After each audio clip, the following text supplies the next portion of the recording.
근데 저는 좌파 비즈니스가 오늘 아침에 저희가 지금 조선일보에 어제도 쓰고 이제 오늘도 썼는데 예. 이 놀라운 비즈니스도 한번 눈여겨봐야 된다고 생각합니다. 뭐냐면은요. 네.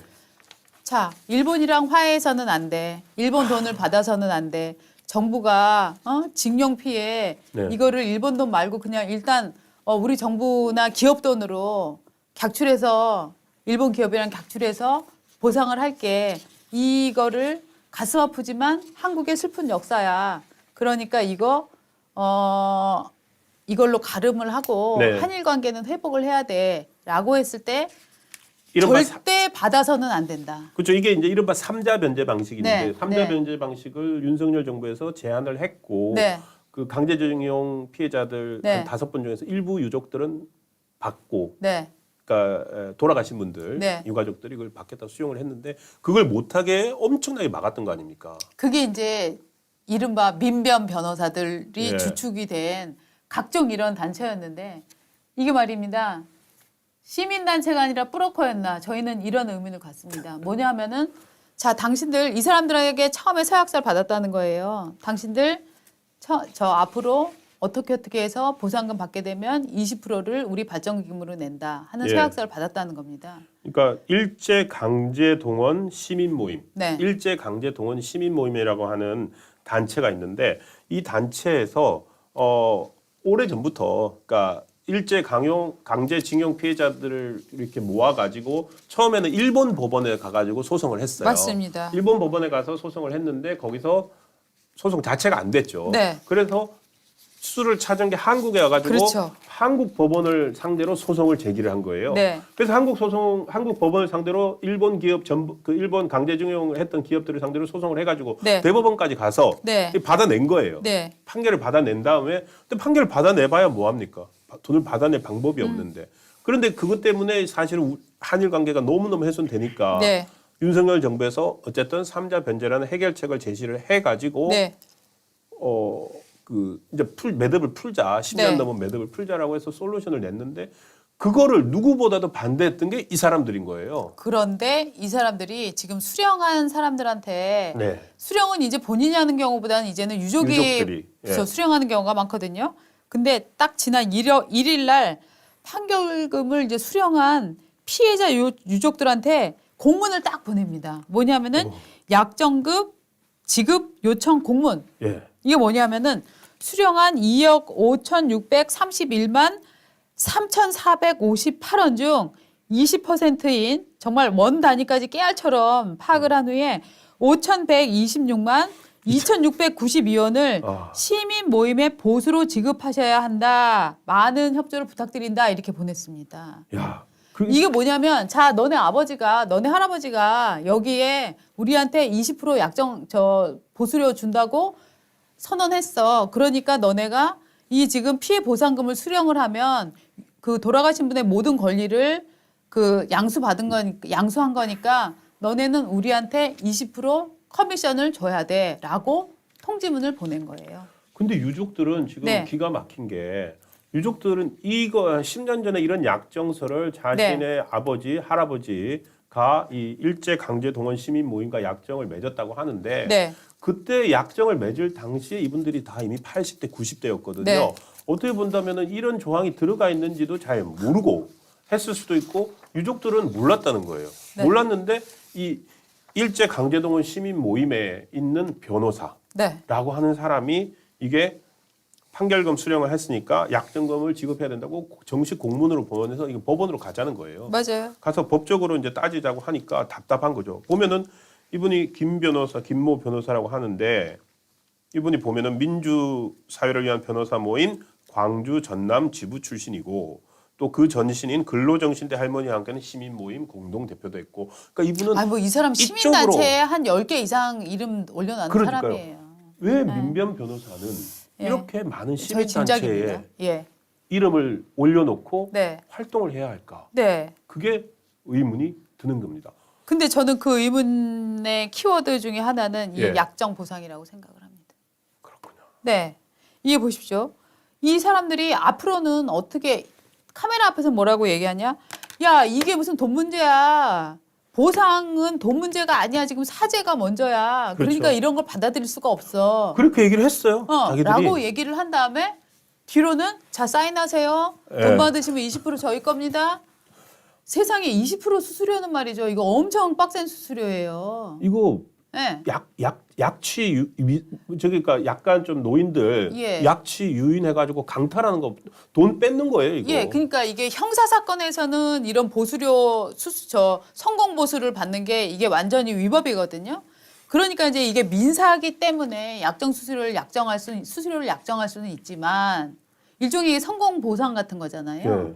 성공 보수 같은 건데 자 이거를 그러니까 어떤 형식이냐면 20% 야 우리가 받는 거 아니야. 이거는 기부야. 이거 왜 기부냐면 사회적으로 이런 피해를 입은 모든 분들을 위한 사회 활동을 하려면 돈이 필요해. 그러니까 당신이 이걸 받으면 20%를 기부해주면 그런데 기부는 뭡니까? 기부는 제가 마음이 내켜서 하는 게 기부예요. 이렇게 야 너 20% 사인했어. 20% 빨리 내라고 독촉장을 보내는 거는 기부가 아니에요. 그렇죠. 이거는 그래서 이렇게 독촉장까지 보내고 보면은 변호사가 있으니까 이 시민단체가 왜냐하면 이게 브로커들이잖아요. 브로커 역할을 시민단체 이름은 시민단체 시민모임이라 해놓고는 네. 브로커 역할을 했다는 거거든요. 네. 해서 성공했으니까 자 네. 20% 떼고 네. 드립니다. 근데 이런 일을 하기 위해서 민변 활동을 하는 게 이 사람한테는 그러니까 이런 이벤트를 찾기에는 시민단체 아까 여러 곳에 이름을 걸려두고 있는 게 이 변호사한테는 너무너무 좋았을 것 같아요. 그렇죠. 그러니까 그렇지만 이렇게 얘기는 할 수 있겠습니다. 나는 여러 가지 사회 문제에 관심이 많기 때문에 여러 곳에 시민 단체 활동에 이름을 올려두고 있는 거고 그 활동을 벌이기 위해서는 세상에 땅 파서 장사한 사람이 어딨냐, 일하는 사람이 어딨냐, 예. 봉사에도 돈이 든다. 뭐 이렇게 얘기를 할 것 같은데 문제는 뭐냐면 이게 김대중 노무현 정부 시절 과거사위를 많이 만들었잖아요. 예. 2010년부터 2014년까지 5년 동안 과거사 관련해서 국가를 상대로 해서 청구한 소송 금액이 얼마냐면 손해배상 소송 가액이 무려 1조 2,500억 원이랍니다. 그러니까 이게 1조 2,500억 원 산업입니다. 어마어마한 비즈니스예요. 과거사 네. 비즈니스. 아까 영화제가 네. 이 영화제가 일종의 자기들 비즈니스라고 했는데 네. 그것보다 더 큰 게 이 좌파 과거사 비즈니스가 있었어요. 맞아요. 과거사 비즈니스가 뭐 지금 우리가 얼마나 많습니까? 그 납부 귀환 어부들 간첩 조작 사건들, 뭐 그다음에 뭐 인혁당 사건들도 있고 과거사 정리위에서 뭐 테마만 잡으면은 각종 과거사 위원회에서 만들어 가지고 억울한 거 국가 상대로 소송해서 배상 받으세요. 지나간 세월을 배상 받으세요. 다들 좋은 거라고 생각을 했어요. 네. 근데 여기에 민변 변호사들이 깨알같이 들어가 있는 거예요. 그렇죠. 그리고 심지어 과거사위에 자기가 활동을 해. 맞아. 자기가 과거사위에서 활동해가지고는 그거 만들어가지고 사람들 모으고 소송하세요 하는 것까지 해놓고는 진짜 과거사위 나와서는 자기가 그 변호사래요. 그렇죠. 그리고 성공수수 일종의 얼마를 떼갔더라? 그 변호사 자격 박탈됐을걸요. 그 사람. 예, 이분이 네. 2008년에서 2010년까지 김모 변호사가 있습니다. 네. 이분도 김모 변호사, 민변 출신 변호사 2명이 자기가 과거사 정리위에 소송이 돼가지고 조소아를 담당했던 사건에 변호를 맡은 거예요. 그래가지고는 주요 사건이 납부 귀환 어부 간첩 조작 의혹 사건 뭐 이런 것들인데 이 사람들이 국가 상대로 피해자로서 배상 소송을 해서 받아냈거든요. 그래서 수십 건을 이 사람들이 하고 성공 수수로 가져간 돈이 24억이에요. 이거는 멋있네. 도덕적 해임이고 국가에다가 해악을 끼치는 거잖아요.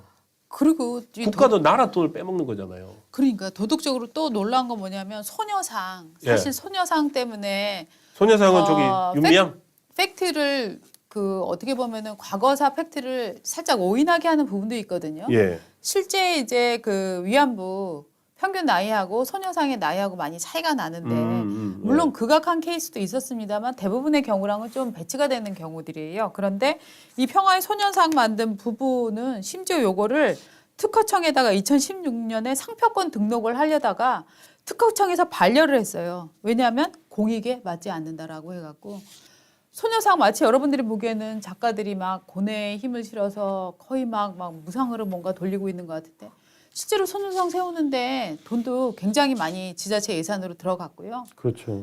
막판에는 이 작가들이 이 소녀상 자체를 자신들의 상표권으로 등록을 하려고 했다 하는 부분들 이게 예. 정말 놀라운 사건이라고 저는 생각을 저희도 합니다. 그때 이 특허 이게 뭡니까 이게 상표권 때문에 네. 도대체 돈을 얼마나 벌었을까 네. 확인을 해봤더니 약 100개 세워가지고 그러니까 개당 뭐 3천만 원만 잡아도 30억 매출을 올렸을 것이다라는 그게 나왔죠. 그러니까 네. 지자체에서 아 좋네요 취지다 하면 예산 집행이 되거든요. 네.